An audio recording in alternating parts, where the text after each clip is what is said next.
Para falarmos de mobilidade, precisamos entender o que isso significa. Na prática, é o conjunto de fatores que permitem a nós todos circularmos por aí com eficiência e segurança.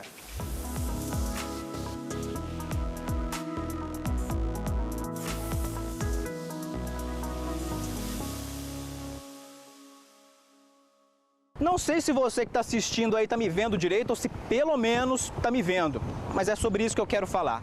Quem vem aqui pela rua Coronel Cacildo Arantes, olha só, tem que enfrentar esse matagal todo. Aqui não tem calçada, ela só começa nesse ponto, mas aí o pedestre se depara com esse poste aqui. Anda mais um pouco o caminho aqui, até que está livre, mas aí dá de cara com a placa no meio da calçada. Esse é um exemplo simples de como a mobilidade urbana pode ser afetada. É que se um ciclista, o pedestre, passa por aqui e não quer se arriscar no meio daquele mato, ele precisa ir para o meio da rua, atrapalhando o trânsito. E o pior, colocando a própria segurança em risco. Mobilidade urbana é um conceito abrangente, é o sangue da cidade. Então são várias coisas que compõem a mobilidade urbana. É o tráfego, é o trânsito, é a acessibilidade, é a saúde, é a educação, é as posturas municipais, é a lei de uso e ocupação do solo, é o plano diretor. São várias coisas que estão englobadas nesse conceito de mobilidade. Uma das formas de dar mais qualidade e, consequentemente, eficiência para que possamos circular pela cidade é oferecer asfalto para que carros, motos, pessoas possam seguir caminho. O problema é quando ele não chega para todo mundo e fica aquela dúvida: por que na minha rua não? Isso intriga ainda mais quem vive nessa situação, onde o asfalto chega só até certo ponto e, apesar de próximo, parece distante, bem distante para quem não conta com ele.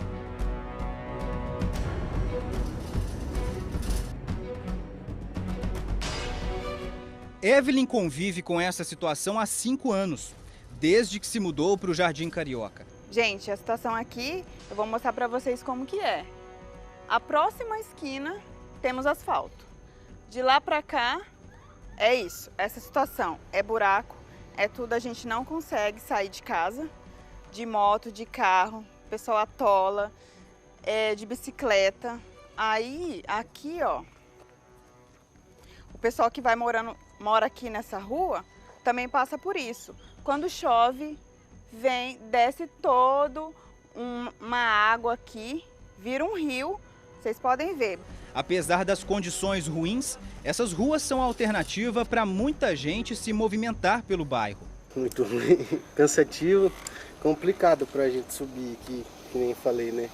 É muito ruim, a estrada não ajuda, né? A nossa locomoção, né? Pra gente ir e voltar ao trabalho. Né? E isso faz chegar em casa mais cansado? Mais cansado, bem mais. A gente fica pensando, né? Por que tem um asfalto ali na outra esquina e não tem próximo da casa da gente? Né? A gente não sabe como que é o planejamento da prefeitura, como que funciona, mas a gente gostaria muito de saber, até para um respaldo para os moradores, não tem condições de passar mesmo nas ruas, fica assim, uma situação bem complicada. A diretora adjunta da Secretaria de Meio Ambiente e Planejamento diz que o número de moradores e a necessidade de drenagem são fatores levados em conta na hora de escolher um parcelamento para ser asfaltado. Na hora da elaboração do projeto de drenagem e pavimentação, esse projeto é feito em cima do parcelamento, do loteamento.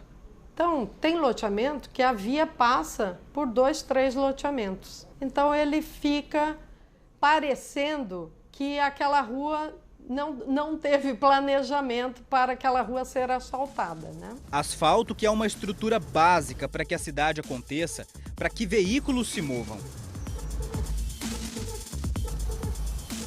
Agora são quase 5 horas da tarde. A gente está acompanhando a Fabrícia, que está indo até o bairro Coronel Antonino para buscar as 2 filhas dela que estão na escola. Só que a Fabrícia é uma motorista diferente. Isso porque ela busca alternativas para fugir daquele movimento todo desses horários de muito fluxo. A empresária circula mais pelos bairros para evitar pontos de lentidão. Só que mesmo assim, encara outros problemas que também interferem na mobilidade. É muito buraco, o tempo inteiro. E aí você tem que manter uma velocidade, eu estou a 18, 20 no máximo. Lógico que é um bairro residencial aqui, então tem que ir um pouco devagar mesmo. Mas principalmente pelos buracos, ó, porque não tem movimento na rua, né? E isso, se a gente for analisar assim na questão de qualidade na movimentação pela cidade, para circular pela cidade, isso interfere? O tempo inteiro. Inclusive, agora eu tô saindo sempre, por exemplo, se eu tenho aqui perto, eu saio 40 minutos antes para eu poder fazer com calma, porque senão se eu tiver que fazer correndo, acaba que atrapalha muito. Aí já fica estressada e acaba com o dia, né?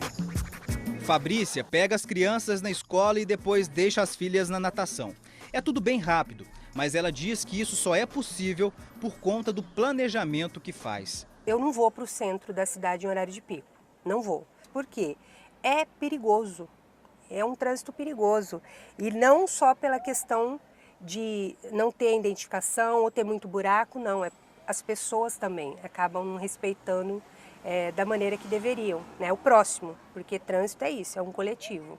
A gente terminou a entrevista com a Fabrícia aqui e agora a gente vai pegar o nosso carro da equipe de reportagem e a gente vai percorrer ali a região central, aquele lugar que nesse horário, 5 e pouco da tarde, é bem congestionado. E a gente vai sentir na pele como é que é essa situação, como é que é dirigir, passar por esses pontos nesse horário. O cenário que a gente encontra aqui é bem diferente, obviamente, de um bairro. Muito carro, o sinal está aberto, a gente tem que parar aqui para não ficar fechando o cruzamento ali. Mas olha a fila, o semáforo lá na frente está aberto, mas a quantidade de carros ali, ela até impressiona.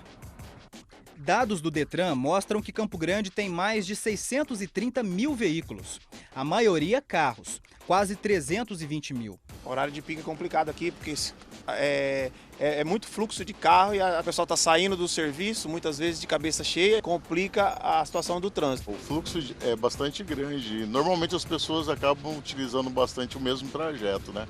Eu quase nunca venho por aqui por conta disso, né? Hoje que eu vou pegar meu filho no shopping. Situação que só deve melhorar com um conjunto de medidas para ampliar os meios de locomoção, segundo esse especialista em mobilidade urbana. Nós temos que ter um novo sistema de transporte coletivo que, por sua vez, deve estar atrelado ao sistema de ciclovias, ao sistema de deslocamento a pé, ao funcionamento do comércio, ao horário, fiscalização de tráfego, fiscalização de trânsito. Então, uma série de componentes que me parece que as administrações públicas ainda não têm essa visão. A fiscalização ela contribui para que nós possamos ter uma eficiência maior no trânsito. Só que o que contribui de fato é a conduta dos motoristas dentro da via. Optarem por rotas alternativas nos horários de pico, principalmente, terem uma direção defensiva, andarem na velocidade correta da via, porque nós temos vários semáforos na cidade que eles são integrados e eles estão interligados para dar uma fluidez maior na via. Então, se ele não dirigir com atenção e dentro das regras que existem dentro da via, nós não conseguimos de maneira alguma ter uma eficiência dentro do sistema viário.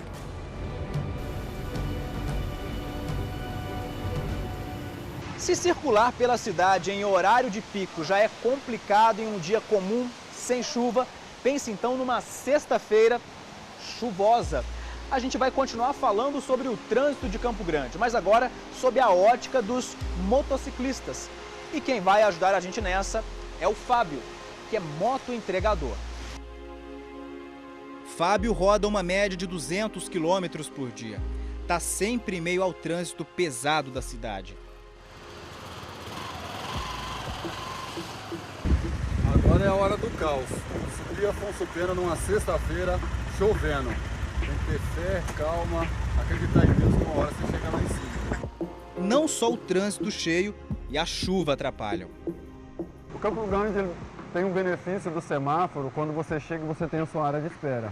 Mas muitas vezes você não consegue chegar nessa área de espera que tem no semáforo pelo fato da rua ser muito estreita ou o motorista apertar demais o seu caminho.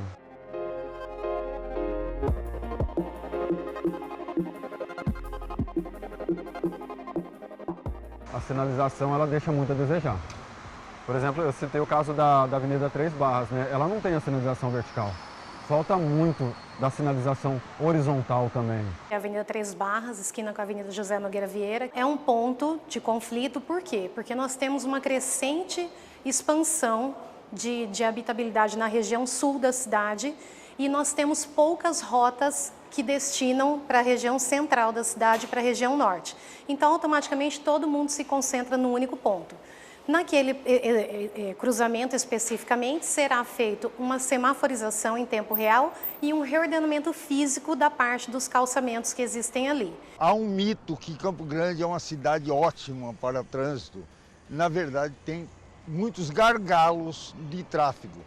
E a cidade cresceu demasiadamente em área. Hoje, Campo Grande tem área maior do que Porto Alegre, por exemplo. E o número de veículos cresceu exponencialmente. E circulam pelos mesmos lugares. Então, tem gargalos em Campo Grande que não são resolvidos pelo planejamento e mesmo porque as pessoas não procuram novas rotas, novas alternativas.